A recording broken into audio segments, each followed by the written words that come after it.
Dans le désert de Tindibin, tout a basculé en quelques heures, comme si une décennie de silence se compressait en un seul souffle. Sous la lune pâle, les dispositifs artisanaux reconfigurés ont déclenché une coordination fulgurante qui a pris de vitesse chaque projection préalable et dévoilé l'ampleur d'un tournant longtemps sous-estimé.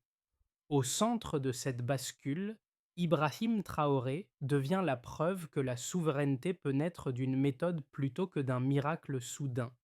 Alors, jusqu'où s'étend vraiment la portée de ce réveil stratégique qui force désormais le monde à regarder le Sahel autrement?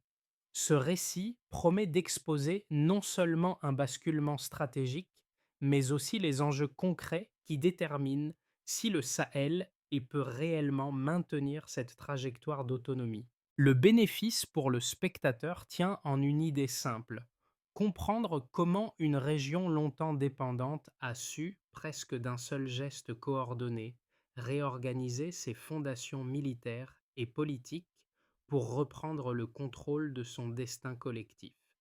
Cette séquence n'annonce pas une victoire isolée, mais l'ouverture d'une fenêtre où chaque décision compte davantage que jamais pour l'équilibre du continent.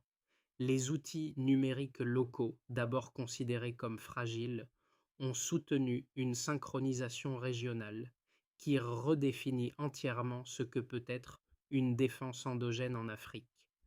Parallèlement, la mise en réseau des territoires a créé un nouvel échafaudage stratégique capable de soutenir des réponses rapides là où autrefois les délais d'alerte paralysaient toute initiative. La question, désormais, n'est plus de savoir si le Sahel peut tenir debout seul, mais quelle marge d'erreur subsiste dans un environnement où chaque minute et chaque décision peuvent infléchir le cours des prochains mois. Ce qui surprend en premier, c'est la fulgurance. En moins de 48 heures, trois armées autrefois dispersées ont réussi à synchroniser leur système comme une seule structure opérationnelle. Et le second choc, plus discret mais plus décisif, tient au fait que cette performance n'a nécessité aucune assistance extérieure, seulement une méthode patiemment construite dans l'ombre. De cette manière, le récit collectif bascule. Le Sahel, longtemps réduit à un espace sous influence, révèle un maillage nouveau où chaque pays trouve un rôle précis, une place utile et surtout une capacité d'action immédiate. Sous l'impulsion d'Ibrahim Traoré, la coopération cesse d'être un slogan politique pour devenir une mécanique appliquée, vérifiable, mesurable. Le désert de Tindibin n'a pas été seulement le théâtre d'un affrontement. Il a été la preuve qu'une vision répartie sur trois États pouvait renverser un rapport de force que l'on croyait figé. La reconfiguration des anciennes technologies, longtemps considérées comme obsolètes, a permis de bâtir un réseau tactique qui rivalise en efficacité avec certains systèmes importés. Les drones artisanaux, adaptés au climat extrême, ont assuré une lecture du terrain en temps réel. Les centres de coordination, autrefois isolés, ont été fusionnés en nœuds capables de traiter un volume d'informations inédit. Göklay voit les prévisions des observateurs extérieurs.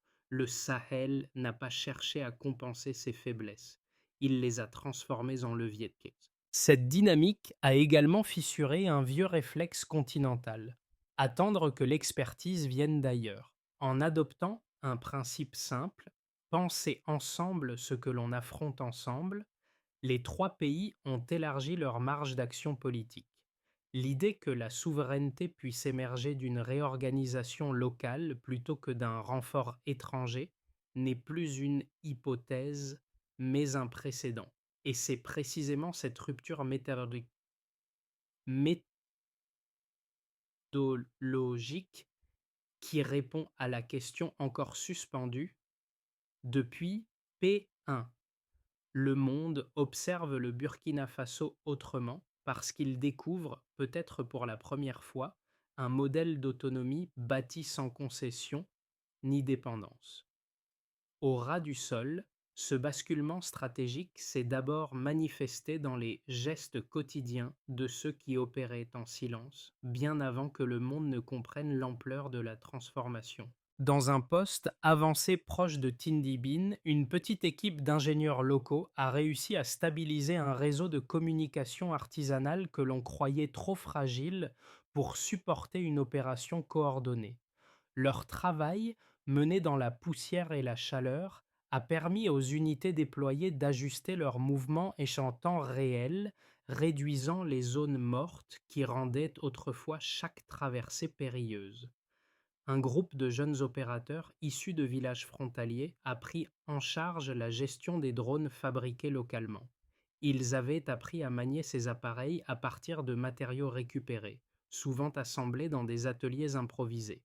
Ces pilotes improvisés ont fourni les premières images qui ont permis de cartographier les positions ennemies avec une précision inattendue.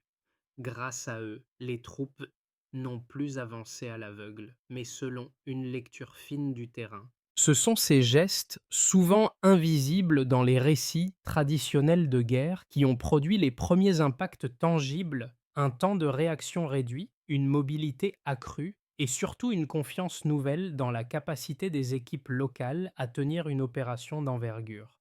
De cette manière, l'effet domino s'est enclenché. Chaque réussite technique a consolidé la cohésion interne, créant un cycle où l'efficacité opérationnelle nourrissait la détermination collective. Le champ de bataille s'est transformé en un espace où l'autonomie n'était plus une promesse abstraite, mais une mécanique concrète et immédiatement perceptible. C'est à ce moment que l'action commence.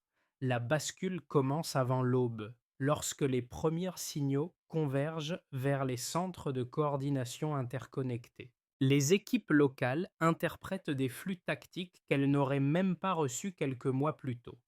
Les déplacements ennemis, autrefois flous et retardés, apparaissent désormais en quasi-synchronie sur des interfaces construites à partir d'équipements reconfigurés. Les postes avancés réagissent immédiatement. Les premières unités franchissent le sable dense de Tindy Bean sans attendre un feu vert venu d'ailleurs. Cette autonomie nouvelle n'est pas improvisée. Elle résulte d'une préparation silencieuse étalée sur des mois. La phrase placée au centre de cette méthode: «Si nous pouvons verser notre sang ensemble, nous pouvons aussi penser ensemble», structure l'ensemble de la séquence. Elle agit comme un pivot mental qui lie la formation, la logistique et la prise de décision. Sous cette logique, Ibrahim Traoré inscrit la coordination dans une discipline collective où chaque geste compte, chaque minute pèse, chaque position doit être tenue sans faille. La montée en intensité est brutale. Les drones artisanaux survolent la zone et transmettent en continu des images brutes. Les unités terrestres se déplacent par blocs rapides, calculés, sans pauses inutiles.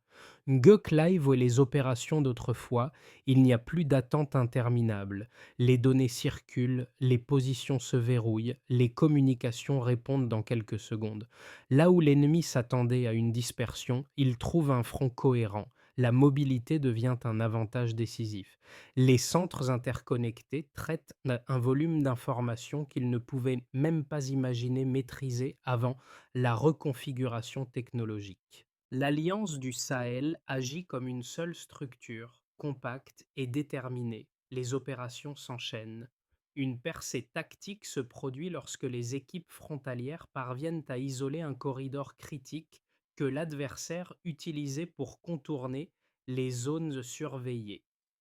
Cette prise, apparemment mineure, provoque une réaction en chaîne. Le terrain se resserre oui, autour de l'ennemi. La marge de manœuvre se réduit à vue d'œil. La cohésion des trois armées se manifeste par une précision presque chirurgicale. Le rythme est rapide, tendu, sans hésitation. Une dynamique irréversible s'installe. L'après-coup révèle l'ampleur du changement. Les pertes restent étonnamment faibles, preuve que la coordination a surpassé les attentes. Les routes commerciales jusque-là bloquées réouvrent progressivement. Les villages frontaliers constatent une baisse nette des incidents armés. Les centres de renseignement reprennent leur activité sous un mode élargi, capable de traiter davantage de données. Le Sahel ne réagit plus au chaos, il anticipe. Les pays impliqués constatent que leur autonomie militaire déborde désormais sur la sphère politique. De cette manière, la logique de dépendance extérieure s'effrite. Les populations locales ne voient plus la sécurité comme une faveur venue d'ailleurs, mais comme une compétence qu'elles possèdent déjà. Cette transformation profonde n'est pas l'œuvre d'un hasard. Elle s'inscrit dans un cadre méthodique où l'Alliance du Sahel, guidée par les principes incarnés par Ibrahim Traoré, prouve qu'une souveraineté collective peut exister sans tutelle, sans renfort étranger et sans renoncer à l'innovation locale. La baseline était claire. Un système d'alerte fragmenté mettait en moyenne 12 minutes pour transmettre une menace. Le delta est saisissant. Ce délai s'est tombé sous 90 secondes, une chute qui transforme totalement la dynamique de réaction sur le terrain. Parallèlement, la deuxième mesure montre un contraste tout aussi net. Les pertes humaines anticipées dans un conflit d'équivalent dépassaient régulièrement 120 hommes, alors que l'Alliance du Sahel n'en a perdu moins de 20, un écart qui révèle l'impact direct de la coordination tactique. La concentration des capacités de renseignement a conduit à la création de 3 centres interconnectés, remplaçant des dizaines de postes isolés. C'est la troisième mesure, une centralisation qui multiplie la fiabilité des données et réduit fortement les zones mortes autrefois impossibles à couvrir. De cette manière, l'analyse bascule vers la mécanique interne. La réduction drastique du délai d'alerte n'a pas seulement amélioré la vitesse, elle a modifié la manière même de concevoir la défense. Une alerte reçue en temps quasi réel change la profondeur de champ d'une opération. Les unités avancées ne spéculent plus, elles ajustent. Les postes frontaliers ne naviguent plus dans l'incertitude, ils corrigent et verrouillent. Le terrain cesse d'être une menace imprévisible pour devenir un espace mesuré, observé et exploitable. Puis, le taux de pertes exceptionnellement bas renforce une idée encore minoritaire il y a quelques années. L'innovation locale peut surpasser certains modèles importés. La logique n'est plus de compenser une faiblesse structurelle par une assistance extérieure, mais de convertir chaque contrainte en outil. Les drones artisanaux, construits à partir de matériaux rudimentaires, se sont révélés capables de fournir un flux constant d'images utilisables. Les communications reconfigurées ont résisté aux conditions extrêmes. Les opérateurs issus de régions marginalisées sont devenus des acteurs stratégiques. La centralisation du renseignement n'a pas seulement augmenté la qualité des données, elle a supprimé les angles morts qui favorisaient les infiltrations rapides. Le maillage s'est densifié, les équipes d'analyse ont gagné en vitesse, les décisions se sont prises sur des informations complètes plutôt que partielles. Ce glissement a produit un effet immédiat sur la mobilité des unités et sur leur capacité à anticiper les mouvements adverses. L'efficacité quantifiée a déclenché un basculement psychologique chez les forces locales. La conviction que la souveraineté n'est pas un idéal lointain, mais une compétence mesurable. Cette confiance nouvelle renforce l'efficacité des opérations futures, créant un cycle vertueux entre performance et détermination. De cette manière, la logique d'intervention change entièrement. L'Alliance ne cherche plus à résister, elle s'organise, elle observe, elle y agit avec une précision qui n'existait pas auparavant.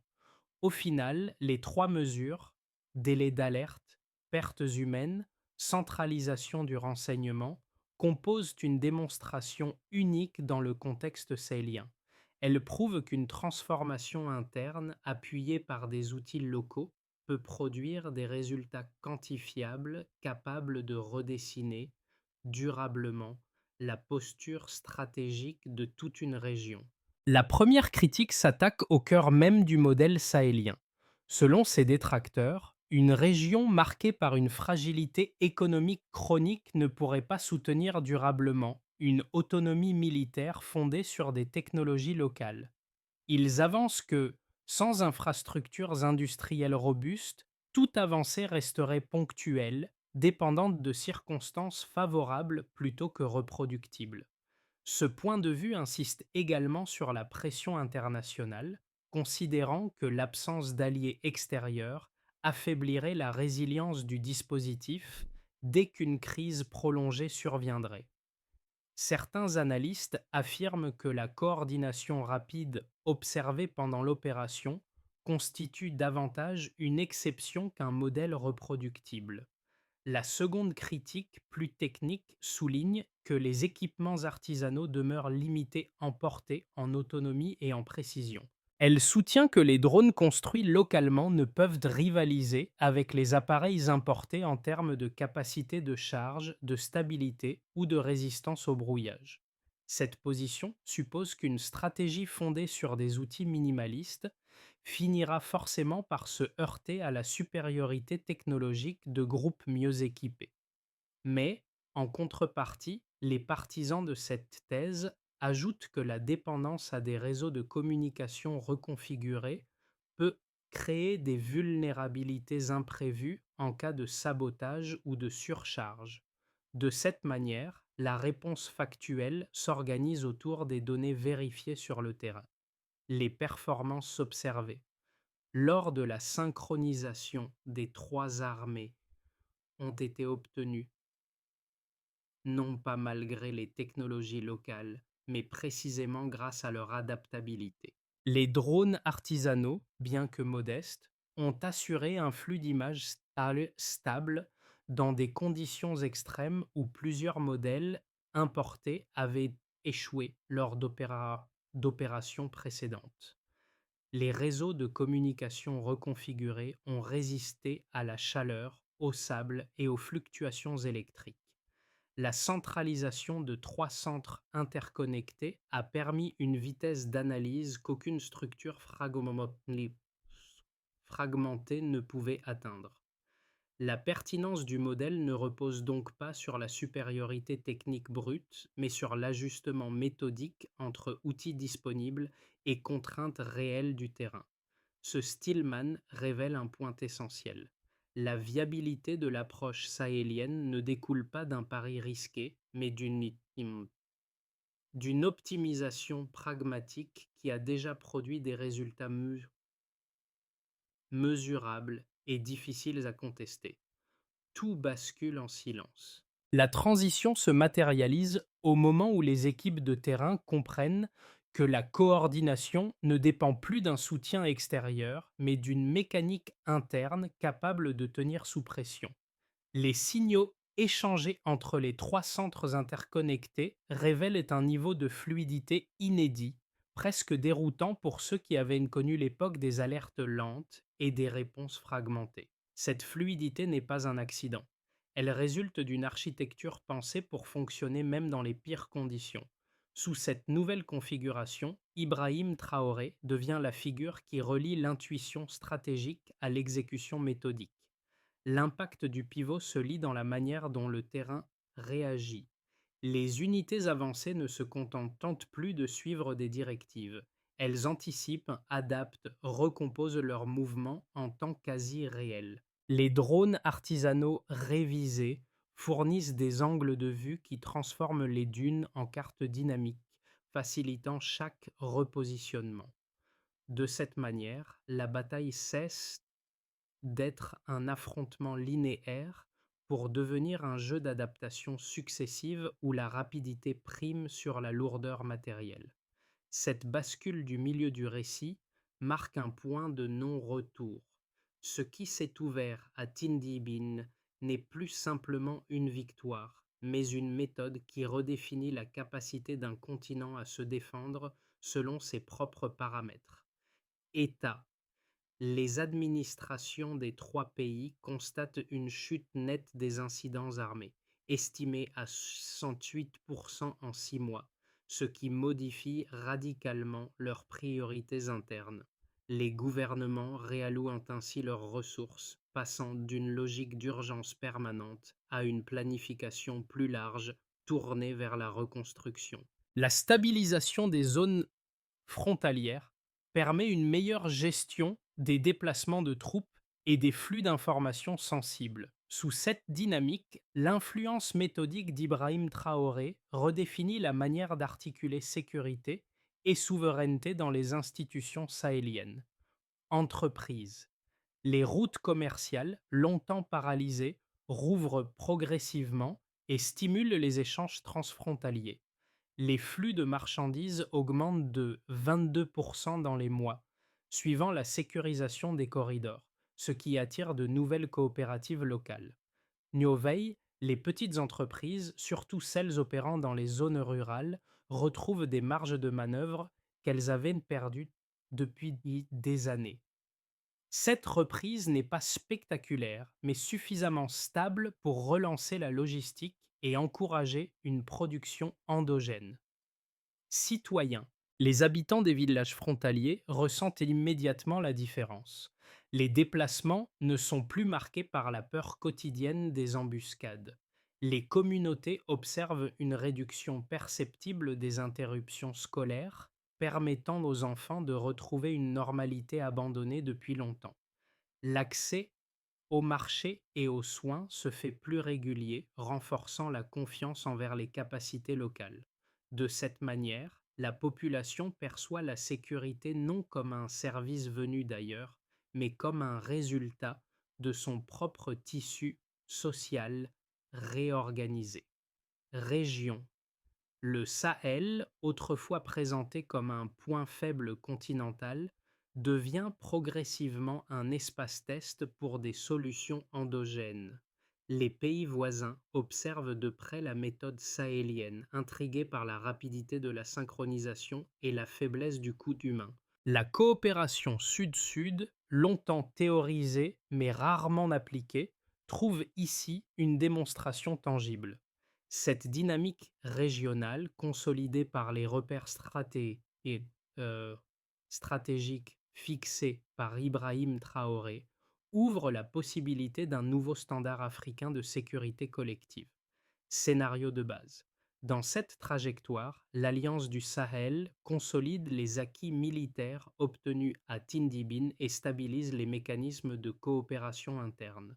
Les frontières restent surveillées grâce aux centres interconnectés qui, désormais rodés, traitent un volume croissant d'informations sans ralentissement notable. Les échanges commerciaux poursuivent leur progression régulière et les administrations locales ajustent leurs politiques autour d'une sécurité plus fiable et moins coûteuse. Les tensions internes demeurent contenues, mais exigent un suivi constant afin d'éviter les points d'essoufflement. Scénario optimiste. Ici, la dynamique enclenchée par les pays du Sahel dépasse le cadre militaire pour devenir un modèle continental de gouvernance endogène.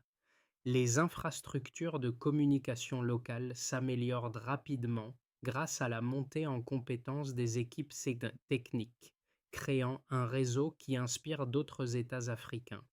De cette manière, la coopération économique s'étend, les marchés se connectent, les corridors se fluidifient et les initiatives industrielles locales gagnent en crédibilité.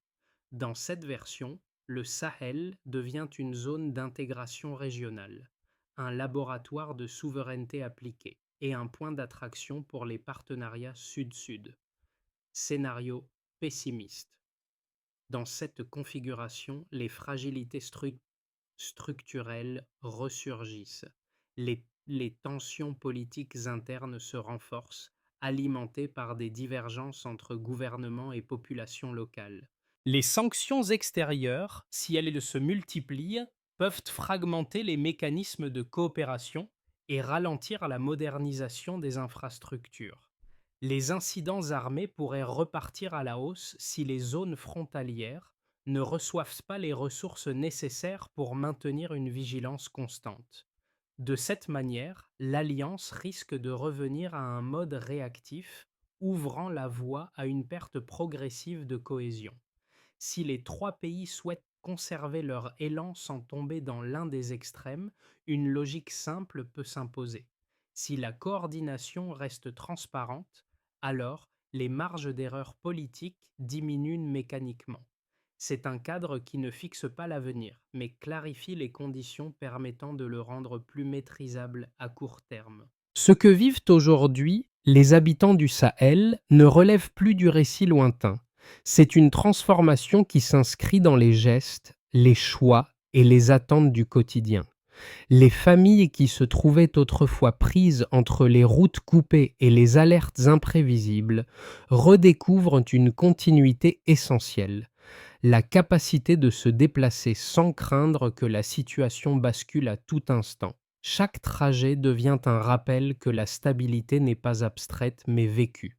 Les jeunes, longtemps forcés de choisir entre l'exil et l'immobilité, perçoivent un horizon différent. Les écoles rouvertes de manière régulière offrent un espace où ils peuvent replacer leurs ambitions dans un cadre concret. De cette manière, la question n'est plus de survivre à la crise, mais d'apprendre comment participer à la reconstruction. Les communautés locales ressentent également un glissement culturel. La valeur de l'initiative remplace progressivement la dépendance à l'aide extérieure. Les coopératives féminines, en particulier, s'imposent comme un moteur inattendu du redémarrage économique. Elles restaurent des infrastructures, réactivent de petites chaînes de production et recréent des liens sociaux qui avaient été érodés par des années de conflits. Pour les spectateurs extérieurs, cette évolution ouvre une perspective plus large. Elle interroge la façon dont chacun perçoit le rôle des solutions locales dans des contextes complexes. Elle questionne aussi la place que peuvent occuper les citoyens ordinaires lorsqu'un territoire choisit de reprendre son autonomie structurelle. Ce chapitre n'invite pas seulement à observer le Sahel, il invite à se demander ce que chaque région gagnerait à reconnaître ses propres leviers, ses propres compétences et sa propre capacité à instituer la stabilité par des décisions enraciné dans la réalité du terrain. La consolidation de la souveraineté ne peut reposer uniquement sur l'élan de Tindy Ibn. Elle exige une méthode durable, structurée et mesurable. Sous l'orientation stratégique inspirée par Ibrahim Traoré, une feuille de route en plusieurs étapes devient nécessaire pour éviter l'essoufflement institutionnel et maintenir l'efficacité acquise. Le principe est simple. Chaque action doit être attribuée, datée et contrôlée. Étape 1. Institutionnaliser l'unité. 3-6 mois.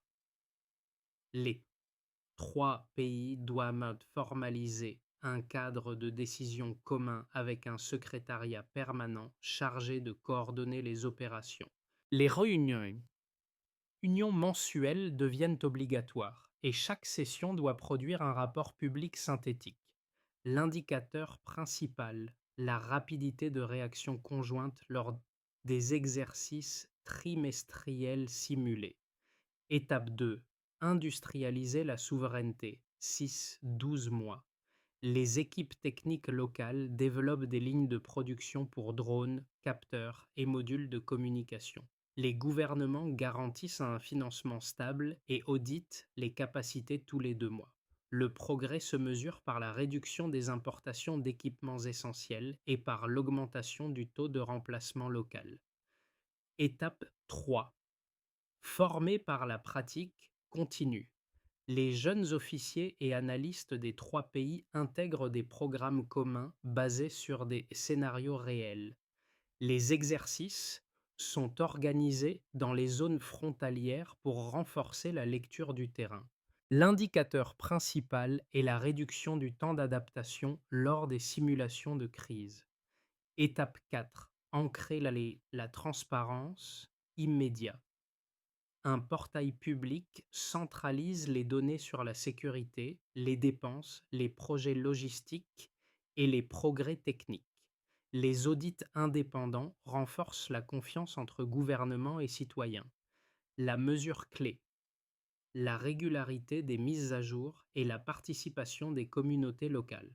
Cette feuille de route s'impose comme un mécanisme capable de transformer une victoire ponctuelle en structure durable, où la souveraineté devient un processus plutôt qu'un slogan. Les visages aperçus dans les postes avancés de Tindy Ibn, ces ingénieurs couverts de poussière, ces opérateurs formés dans l'urgence, reviennent comme un fil conducteur dans la compréhension de ce qui s'est réellement joué. On ne manipula pas seulement des outils rudimentaires. Shaw redessinait, par leurs gestes précis, la possibilité d'une souveraineté bâtie depuis le terrain lui-même. Göklai voit les récits habituels, ce sont ces mains invisibles qui ont préparé la victoire avant qu'elle ne devienne un symbole régional.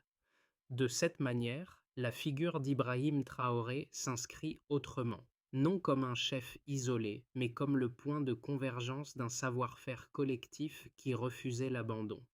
La méthode qu'il incarne trouve son écho dans chaque atelier improvisé, chaque relais de communication stabilisé, chaque drone artisanal arraché aux limites du possible. C'est ce contraste entre la modestie des moyens et l'ampleur du résultat qui donne à cette histoire une résonance particulière. La reconstruction en cours n'est pas une simple réparation, c'est la prolongation naturelle d'un effort né bien avant que les caméras ne s'allument. La souveraineté naît des gestes qu'on ne voit pas.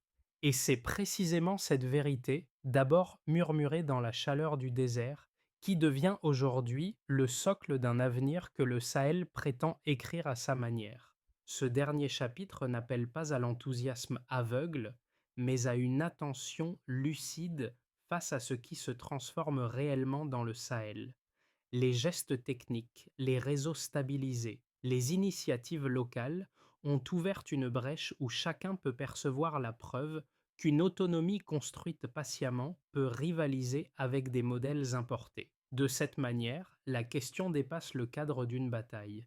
Elle touche à la manière dont un continent peut réinventer sa propre capacité d'action. Cette histoire n'est pas seulement faite pour être observée, elle est faite pour circuler, être discutée et inspirer d'autres terrains qui cherchent leur propre levier. Les échanges, les analyses partagées, les retours d'expérience deviennent des outils aussi décisifs que les dispositifs techniques de Tindy Ibn. Si vous pensez que cette trajectoire mérite d'être comprise au-delà des frontières séliennes, partagez-la autour de vous. Si vous estimez que les solutions locales ont encore trop peu de place dans les récits globaux, faites de cet épisode un point de départ pour une conversation plus vaste.